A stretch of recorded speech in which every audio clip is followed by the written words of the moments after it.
I'm excited to announce the opening of a new Facebook community for the Master Your Mindset, Master Your Life podcast. And this is to get a group of like minded individuals to get together, to push themselves, to actually hold each other accountable, and to level up their lives.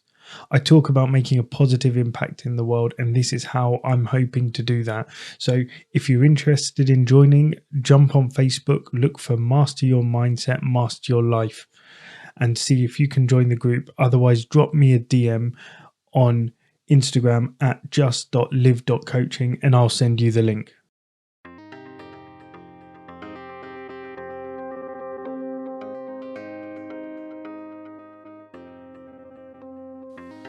How often do you actually call people up anymore to have a conversation via phone or face to face rather than sending messages? Welcome to Master Your Mindset, Master Your Life. This is a podcast that empowers you to take back control of your life, to unlock your full potential, and to become the best version of yourself. I'm Sanj, and today I'm talking about a topic that resonates with today's digital age. And that is why we no longer cherish face-to-face conversation or voice calls anymore, and why we opt for text messaging and social media interaction rather than social interaction. It's all around us. Facebook, Instagram, TikTok, Snapchat. It is so easy to not pick up a phone and talk to someone. It is so easy nowadays. We are that well connected. It is unbelievably simple to actually never see a friend for the rest of your life, but you can contact them in so many other ways. You don't even have to talk to them on their phone anymore. You can actually text them, Snapchat them, WhatsApp them, Signal them, whatever. You can contact them in so many different ways nowadays. You no longer have to speak to a friend ever again, hear their voice, see them face to face. And in the era of emojis and text, it just seems like we've lost the art to just pick up the phone and to hear the voice of a friend. How often do you actually call someone nowadays? How often do you make that effort to actually pick up the phone and actually hear their voice and have a proper conversation with someone? How many times do you actually arrange to meet someone face to face?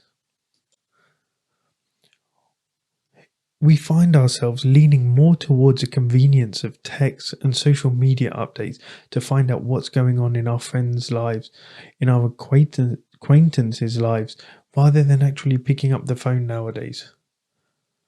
On average, people check their phone every 12 minutes, leading to a massive decline in our face-to-face interactions because we no longer believe that it is necessary to see someone face-to-face anymore. Our smartphones have become our constant companions, but they're hindering our ability to truly connect to people. 75% of Millennial and Gen Z prefer to text rather than call. And 3 out of 10 people would give up calls forever in favor of texting. But it's all well and good having that option to text someone when we want, but actually the consequences of actually not picking up the phone and having a voice-to-voice or a face-to-face conversation is actually phenomenal. When was the last time you had a deeper, meaningful conversation with someone without the comfort of a screen? I've got a friend in Miami, and so me being in London, the geography doesn't match up for us to have face-to-face interaction. But once every 6 weeks, we make the effort to jump on a Zoom call, just like you did in lockdown, just like those days. And every 6 weeks, we try and jump on a Zoom call, which can last anywhere between 2 and 8 hours, where we sit, we talk, we have a drink, we have a laugh, and we interact like we were in the same place. But over 60% of people admit to feeling lonelier since the rise of digital communication. But that's just because It's down to yourself whether you want to make the effort, whether you want to actually make the plans. When loneliness is on the rise and our digital habits are contributing to this epidemic, but change is able to happen. It's all about how much you value your friendship, your relationship with the people that you are in contact with. When you actually have a conversation with someone, you can hear how they're feeling. You can hear their tone of their voice. When you're seeing someone face to face, you can read their body language. I mean, we all know that actually most of our communication is not even verbal. So even the things that people write, how many times have you been on in a conversation via text and you've misunderstood or misinterpreted what the other person has said because the communication channel is not as clear?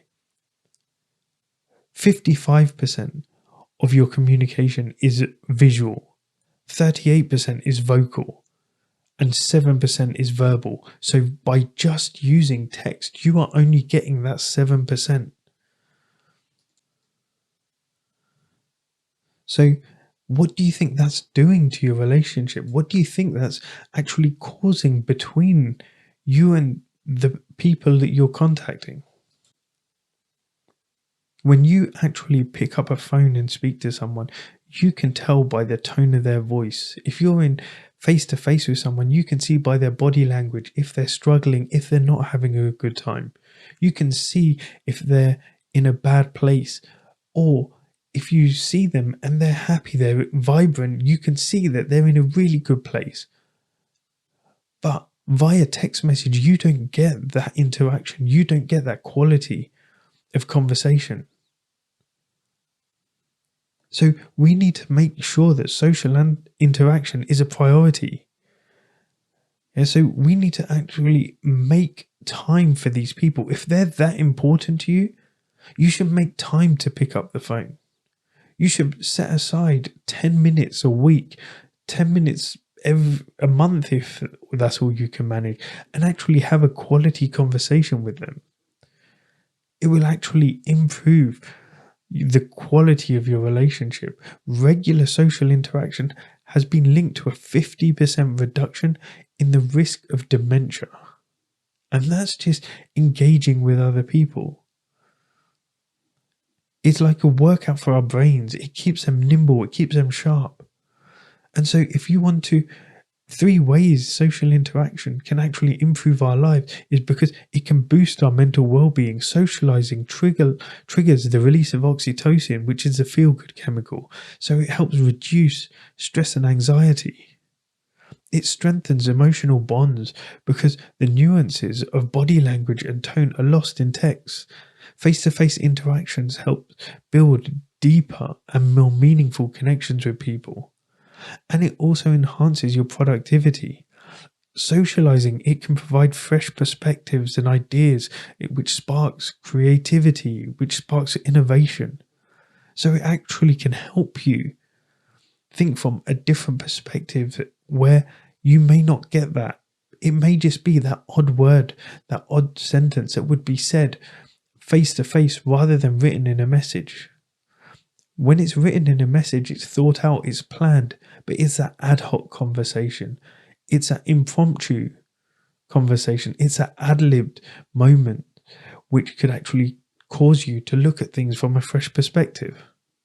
So if you want to improve your interactions with your friends, with your family, with your kids, with the people around you, number 1, schedule tech-free time.